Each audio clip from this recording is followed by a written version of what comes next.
Hello hall, I am சாரா. இந்த வீடியோவில் இப்போ நான் வேர் பண்ணியிருக்கேன்ல இந்த அம்பர்லா கட் குர்த்தி வந்து எப்படி தைக்கணும், கால்குலேட் எப்படி எடுக்கணும் அதை தான் நான் போட போகிறேன். Part 1 part 2. பார்ட் 1 வந்து மெஷர்மெண்ட் எடுத்து அதை எப்படி கால்குலேட் பண்ணணும்னு நான் சொல்லிடுறேன். அம்பர்லா கட் குர்த்தி ரொம்ப ரொம்ப ரொம்ப ஈஸிங்க, சரிங்களா? அவ்வளோ அழகாக இருக்குது, போடுறதுக்கு சூப்பராக இருக்குது. ரொம்ப ஈஸியாக சொல்லித்தரேன், ஃபாலோ பண்ணிக்கோங்க. ஃபஸ்ட்டு வந்து ஹிப் ரவுண்ட் எடுத்துக்கோங்க, சரிங்களா? அதாவது ப்ளவுஸு போட்டு முடிகிற இடம் இருக்குல்ல அந்த அளவு, அதாவது வேஸ்ட்டு அதை எடுத்துக்கோங்க. அதுக்கு கீழே இருந்து கீழே கால் வரைக்கும் எவ்வளோ ஹைட் வேணுமோ அந்த அளவு எடுத்துக்கோங்க. அதுக்கப்புறம் என்ன பண்ணணும்னா ஃபுல் ஹைட்டு ஷோல்டர்லேருந்து கீழே கால் பாதை வரைக்கும் அந்த ஹைட் தெரியும்ல, ஃபேண்ட்டு தெரிகிற மாதிரி போடுவீங்க, அந்த ஹைட்டு பார்த்து எடுத்துக்கோங்க. ப்ளவுஸோட ஹைட்டு நீங்கள் நார்மலாக ப்ளவுஸ் போடும்போது எந்த இடத்துல கீழே முடியுதோ அந்த ஹைட் எடுத்துக்கோங்க. 14 முடியும் கரெக்டான அளவு. ப்ளஸ் வந்து ஒரு 1 இன்ச் வந்து ஆட் பண்ணிக்கோங்க, 15 ஸ்டிச்சிங்க்காக. ஃப்ரண்ட் நெக்கு, பேக் நெக்கு, ஸ்லீவோட ஹைட்டு எவ்வளோ நீளமாக வேணுமா கட்டையாக வேணுமா அப்படின்னு சொல்லி அதை பார்த்துக்கோங்க. அந்த ஸ்லீவோட ரவுண்டு, கையோட சுற்றளவு இவங்களுக்கு வந்து, அதாவது எனக்கு வந்து 32 சைஸு, அதனால் 5 இன்ச்சு தான் வரும் கையோட சுற்றளவு. இந்த அளவு மட்டும் போதும், சரிங்களா?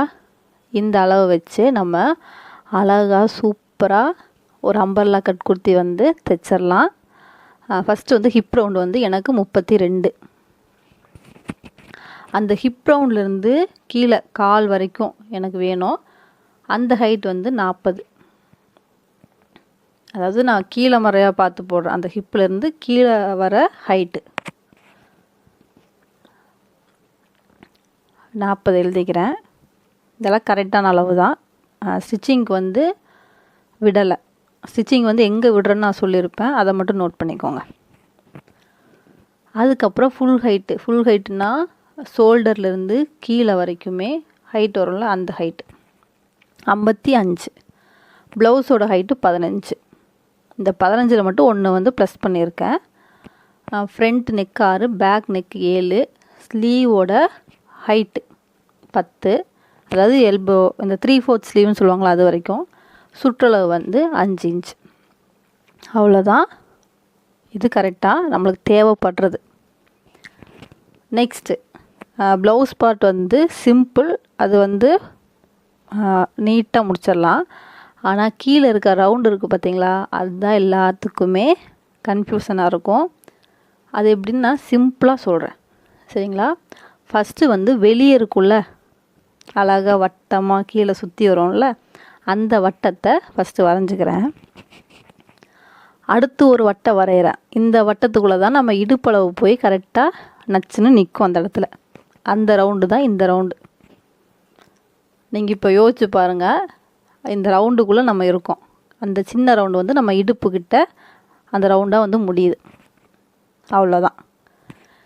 இப்போ என்ன பண்ணுறோன்னா, ஒரே கோடாக நடு சென்டர்லேருந்து லாஸ்ட் வரைக்கும் ஒரு கோடு இழுத்து விட்டுருக்கேன்னா, இதில் ஒரு ஃபஸ்ட்டு மார்க் வந்து ஹைட்டு, ஃபுல் ஹைட் சொன்னல, அந்த ஹைட் வந்து 40 இன்ச்சு வச்சுக்கோங்க. அதாவது உள்ளே இருக்க சர்க்கிள் இருக்குல்ல, அதோட முடிவிலிருந்து வெளியே இருக்க சர்க்கிள் இருக்குல்ல அதோட முடிவு வரைக்கும் 40 இன்ச். உள்ளே இருக்க சர்க்கிளோட ஹைட்டு, அதாவது நம்ம இடுப்பில் போய் கரெக்டாக ஃபிக்ஸ் ஆகணும்ல, அந்த ஹைட் வந்து இப்போ நான் போடுறேன் பார்த்துக்கோங்க. கரெக்டாக 32 நான் வச்சுருக்கேன், ஆனால் இப்போ வைக்கக்கூடாது, 34 வச்சுக்கோங்க. 2 இன்ச் வந்து ப்ளஸ்ஸாக வச்சுக்கோங்க. சைடில் வந்து ஜாயின் பண்ணுறதுக்கு நிறைய துணி வரும். அது கூட 6.28. இந்த 6.28 எப்படி வருதுன்னு கேட்காதீங்க, இது ஒரு பெரிய மேக்ஸ். நான் வேணால் நெக்ஸ்ட் வீடியோவில் நான் எத்தனை பேப்பரில் அந்த மேக்ஸை நான் போட்டிருக்கேன்னு காட்டுறேன். ஆனால் ரொம்ப சிம்பிளான விஷயத்த நான் ஒரு 5 பக்கமாவது கண்டுபிடிச்சி எழுதியிருப்பேன்.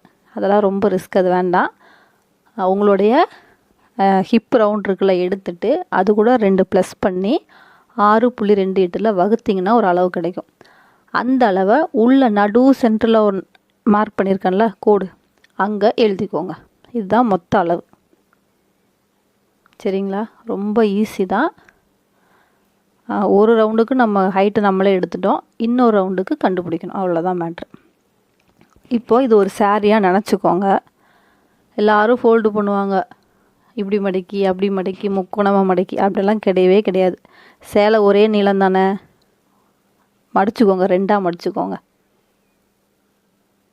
அதுக்கப்புறம் அதை 2ஆக மடிங்க சேலையை. முடிஞ்ச வரைக்கும் சேலையில் தான் இது தைப்பீங்க, அதனால் சேலையாகவே நினச்சிக்கோங்க. சரிங்களா? இப்படி மடித்ததுக்கப்புறம் இந்த இடத்துல ஒரு சின்ன டிப்ஸு தரேன், வீடியோ பாட்டுக்கு ஓடட்டும், கேளுங்க. என்ன டிப்ஸுன்னா, 5.41 கிடச்சதில்ல, அது கூட அந்த 40 இன்ச் ப்ளஸ் 1 இன்ச் 41 இன்ச் அப்படின்னா 46 இன்ச் வந்து நம்மளுக்கு கிடச்சிருக்கு. இப்போ நான் சேலை எத்தனை மடிப்பாக மடிச்சிருக்கேன்? 2 மடிப்பாக மடிச்சிருக்கேன், 4 பீஸாக வந்திருக்கா. இந்த 46 இன்ச்சை சேலையோட ஒரு முனையிலிருந்து எடுங்க. 46 இன்ச்சு வந்தண்ணி அங்கே நிறுத்தி ஒரு மார்க் பண்ணிடுங்க. மார்க் பண்ணிவிட்டு அதுலேருந்து அடுத்த 46 இன்ச், அடுத்த 46, இப்படி 4 46 இன்ச்சு எடுத்தீங்க அப்படின்னா கரெக்டான துணி நம்மளுக்கு கிடைக்கும். துணி அதிகமாக வேஸ்ட் ஆகாது. அடுத்த வீடியோவில் கட்டிங் நான் அது போடுறேன். இப்போ சிம்பிளாக சொல்லியிருக்கேன், சரிங்களா? அதாவது இந்த பேப்பரை வந்து சேலையாக மடிக்கிற மாதிரி நீளமாக தான் மடிச்சிருக்கேன். இப்போது ஃபோல்டிங் இருக்க கார்னர், ஓப்பன் கார்னர் கிடையாது, நல்லா பார்த்துக்கோங்க. ஃபோல்டிங் இருக்க கார்னரில் மேலே ஒரு ரவுண்டு வரையனா, அது வந்து 5.41 5 வச்சுக்கோங்க. சும்மா சிம்பிளாக தான் போடுறேன், கால்குலேட் மட்டும் நல்லா புரிஞ்சுக்கோங்க, சரிங்களா? 5.41. இதுக்கப்புறம் ஹிப்லேருந்து அந்த ஹைட் வந்து 40 + 1 41 வச்சுக்கோங்க. இந்த 41 ஃபுல்லாக ரவுண்டாக மார்க் பண்ணி கொண்டு வந்து ரவுண்டாக மார்க் பண்ணி கட் பண்ண வேண்டியதுதான் வேலை. இது எல்லாமே டீட்டெயிலாக அடுத்த வீடியோவில் துணியில் நான் வச்சு காட்டுவேன். அதனால் இதில் கொஞ்சம் சிம்பிளாக தான் சொல்லியிருப்பேன். இதுக்கப்புறம் கட் பண்ணலாம். மடிக்கிற விதம் தான் கரெக்டாக இருக்கணும். இது வந்து ஃபுல் சர்க்கிள், சரிங்களா? ஃபுல் சர்க்கிளாக இருக்கங்காட்டிக்கு இப்படி மடிச்சிருக்கேன். எல்லோரும் இந்த மாதிரி தான் போடணுன்னு ஆசைப்படுவீங்க. ரொம்ப வந்து உடம்போட ரொம்ப ஃப்ளேராக இல்லாமல் உடம்போட ஒட்டின மாதிரி இருந்துச்சுன்னா அது பிடிக்காது. ஆனால் இந்த மாதிரி மெத்தடில் பண்ணி பாருங்கள், ரொம்ப ஃப்ளேராக இருக்கும். நம்ம கை தூக்குனா பட்டர்ஃப்ளை மாதிரி துணியும் வரும். இப்போ நான் கட் பண்ணிவிட்டு காட்டுறேன் பாருங்கள் வச்சு. ரொம்ப ஈஸி தான். இதுக்கு எவ்வளோ மீட்ரு துணி வேணும் அப்படிங்கிறத கூட நீங்கள் தான் கால்குலேட் பண்ணணும். இதில் அந்த ஹிப்லேருந்து கீழே வர ஹைட்டு ப்ளஸ் அந்த 34 ÷ 6.28 அதில் வர ஆன்சர் 5.5. இது ரெண்டுத்தையும் சேர்த்துட்டு 4 துணியாக எடுத்துக்கோங்க. அவ்வளோதான். அழகாக ரவுண்டாக ஃப்ளார் மாதிரி இந்த அம்பர்லா கட் குர்த்தி வந்து ரெடி ஆயிரும். இதில் வந்து ஒரு சில பிக்சர் வந்து நான் ஆட் பண்ணியிருக்கேன்.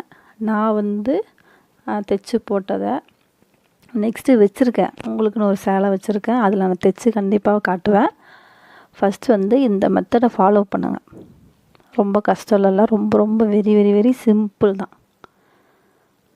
அது மடிக்கிறது எப்படின்னு தெரியாமல் இருக்கும், அந்த ஹிப்போட ரவுண்டு வைக்கிறது தெரியாமல் இருக்கும், துணி எவ்வளோ தேவைப்படும் அப்படிங்கிறதும் தெரியாமல் இருக்கும். இந்த 3 விஷயத்தையும் நான் அதில் சொல்லியிருக்கேன். இது வந்து மொட்டை மாடியில் எடுத்தது. அவரை கொஞ்சம் பிடிக்க சொன்னேன், அவர் என் பக்கமாகவே வந்துட்டார் தம்பி. பார்த்தீங்கன்னா உங்களுக்கு தெரியும், நல்லா ஃப்ளாராக இருக்கும். நான் இதை போட்டும் நான் ஃபோட்டோ எடுத்து இதில் போட்டிருக்கேன் பாருங்கள். எனக்கு தான் தைச்சேன், ரொம்ப அதிக விலையெல்லாம் இல்லை. சேலை வந்து 300 ரூபா, மேலே இருக்கிறது அந்த ப்ளவுஸ் பார்ட் வந்து 250 ரூபா. லைனிங் வந்து 5 மீட்ரு எடுத்தேன். கீழே 4 மீட்ரு, மேலே 1 மீட்ரு, 5 மீட்ரு எடுத்திருக்கேன். இது வந்து என்னோடய பிக்சர் தான், நான் போட்டு தான் ஃபோட்டோ எடுத்திருக்கேன். நெக்ஸ்ட் வீடியோவில் டீட்டெயிலாக நான் உங்களுக்கு சொல்கிறேன். பாய்.